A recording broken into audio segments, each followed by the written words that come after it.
natural beauty of living along the Great Lakes, wetlands, inland lakes, and rivers certainly adds to the pleasure of living in northern Michigan. The key to maintaining these pristine waters is to be a good neighbor to these natural resources. Here are a few lawn care tips to help you protect your investment by properly mowing, fertilizing, and watering your lakefront property. To help minimize your impacts when mowing, Tip of the Mitt Watershed Council recommends that you keep your lawn at least 3 inches in height. Taller grass crowds out weeds and promotes deeper roots, which are essential in soaking up rainwater. Avoid blowing your clippings onto walks and driveways. By allowing the clippings to fall onto the lawn rather than bagging them, you are adding nutrients back into the soil. A green belt or no-mow zone of a minimum of 10 feet goes a long way to protecting your shoreline and preventing pollutants from entering the water.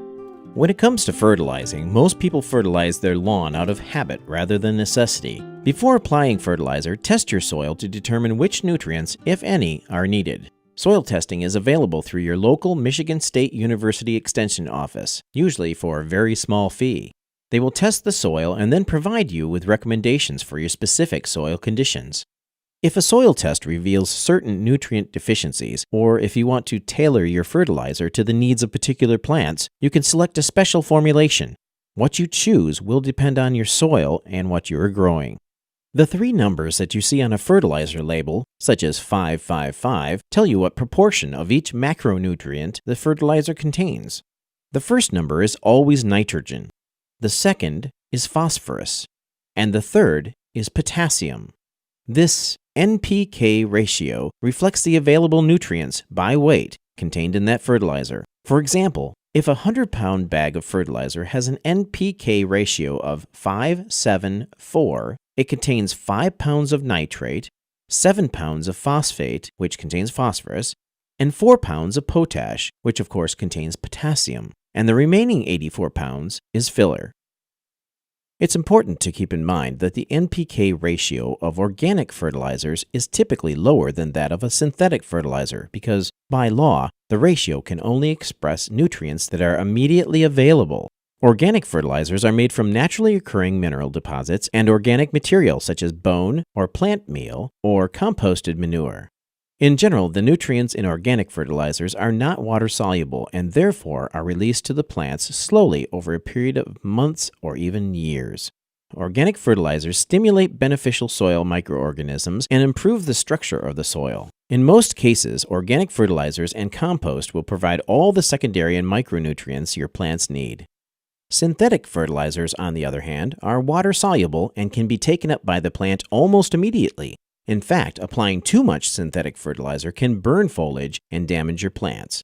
Synthetic fertilizers give plants a quick boost but do little to improve soil texture, stimulate soil life, or improve your soil's long-term fertility.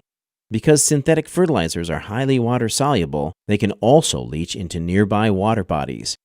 If fertilizer is necessary, be sure you fertilize only the lawn and not the lake. Always follow the directions on the bag and use the smallest amount possible. When applying fertilizer, maintain a no application zone of at least 30 feet from your shoreline. If you spill some on the driveway or walkway, sweep it back onto the lawn. Always wash your spreader on the lawn. Never apply fertilizer when the ground is frozen, saturated with water, or when the forecast calls for rain. Phosphorus is a critical nutrient in the waters of northern Michigan, and even a small amount of phosphorus added to a lake or stream can stimulate excessive growth of aquatic plants and algae.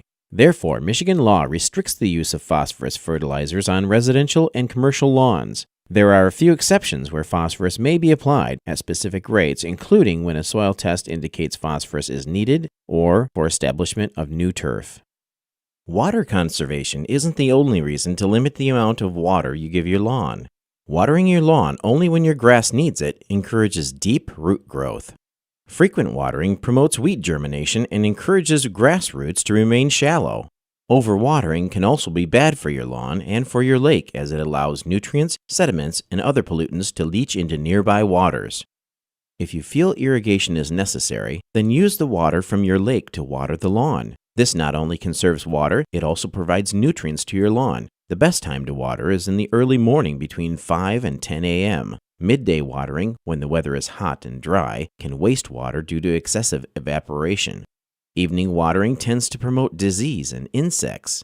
Keep in mind, the key to effective watering is to give your lawn enough moisture to reach the deep roots of the grass. By properly mowing, fertilizing, and watering your shoreline property, you protect not only your shoreline investment, but the lake too.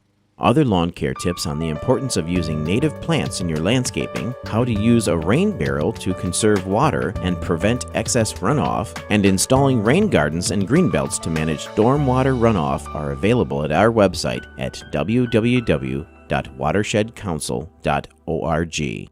Tip of the Mitt Watershed Council: protecting what you love. Funding for this project was provided by Charlevoix County Community Foundation, Crouse Entertainment Group, and Petoskey-Harbor Springs Area Community Foundation.